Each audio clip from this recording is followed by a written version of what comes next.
There she is.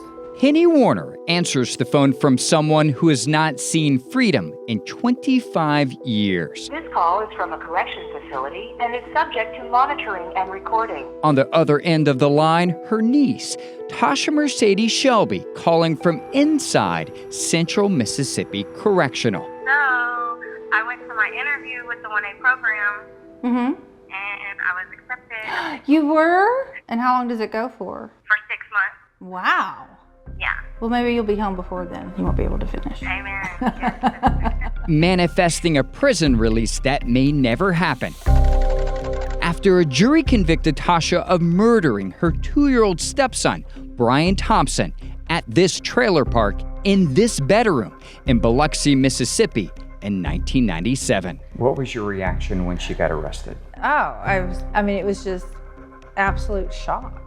And she was so scared. According to police records, Tasha told investigators, "I was asleep in my bedroom, heard a big thump, and found Brian was lying on the floor, having what looked like a seizure."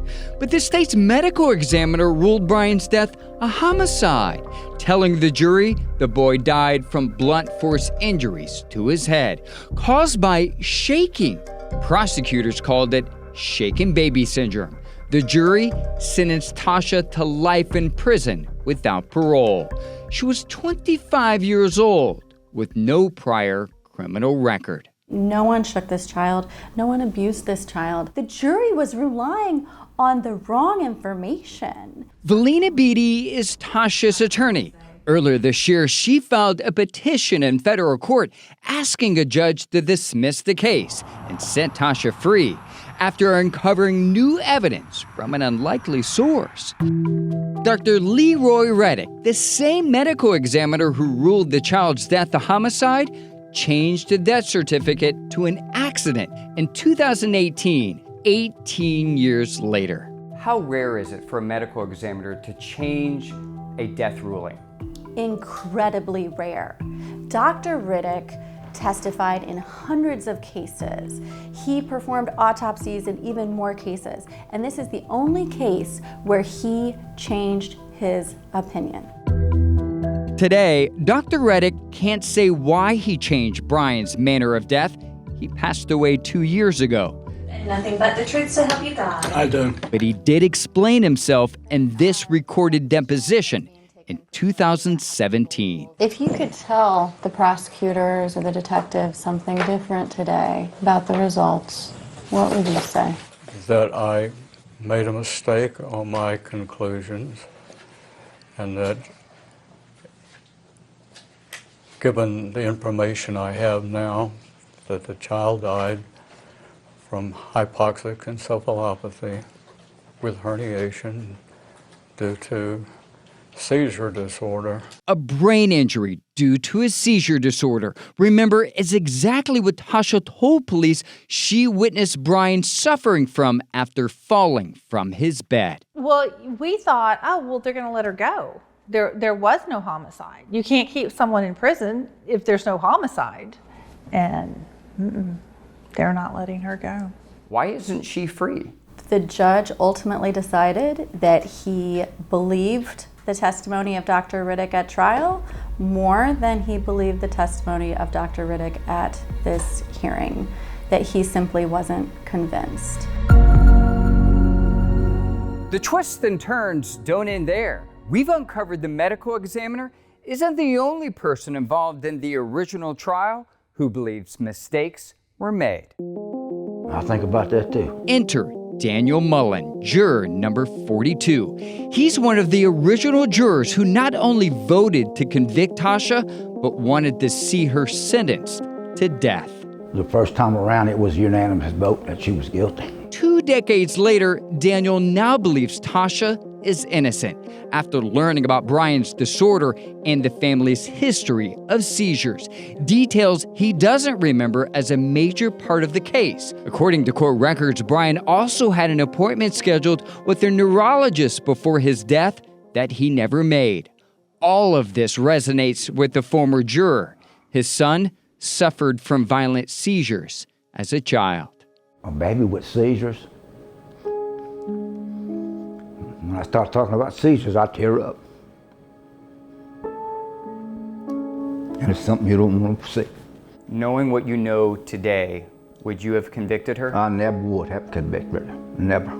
That night, I laid in my chair half the night thinking about it. What were you thinking?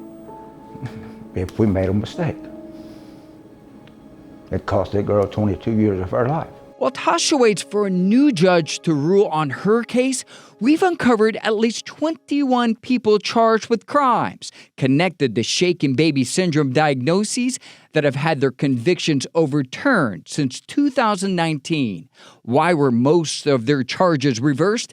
Evolving science, many experts say, proves the diagnosis is unreliable. For decades, pediatric traumatic brain injuries could only be explained with blunt force trauma like car accidents, falls, or violently shaking a child.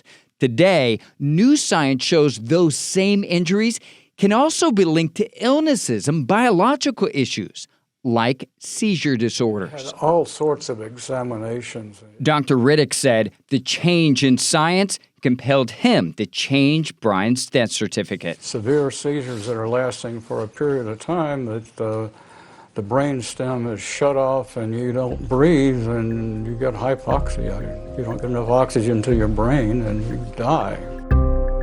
According to the Medill Justice Project at Northwestern University in 2015, prosecutors have used shaken baby syndrome diagnoses to charge at least 3,000 people with abuse or murder, including Danielle Smith. Come together and stand up for what's right. This past May, family and friends protested his 2003 conviction outside a courthouse in Gwinnett County, Georgia.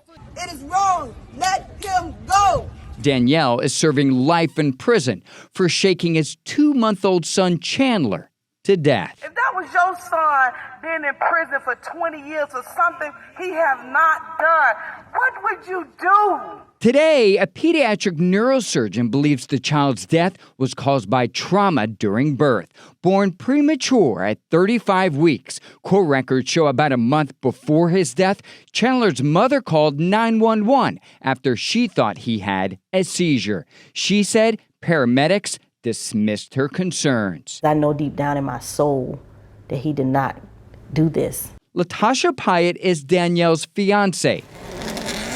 She showed us her wedding dress she may never use. This is my veil. This veil cost me $600, by the way. You're in a relationship with a man that isn't guaranteed to ever be free. Yeah. Do you think about that sometimes? No. I don't look at the calendar until you literally turn my head and force my head to look there. I don't even look at it because it's an innocent man in prison that needs to be home with his family. It's to get them ready to go back into society. Tasha's family continues to wait too. They have this bedroom and this dress ready for her. Tasha wanted to share her story with us on camera, but Mississippi's Department of Corrections said no. An inmate at the Mississippi. Instead, we spoke to her by phone just outside prison walls. Did you ever shake little Brian? Ever? Never. Never. No, sir. And did you ever hit him or beat him? No, sir. What's your message to this judge that will be making this decision? To please thoroughly read everything from beginning to end. See how the science has changed. Look at the facts. Be courageous and right this wrong.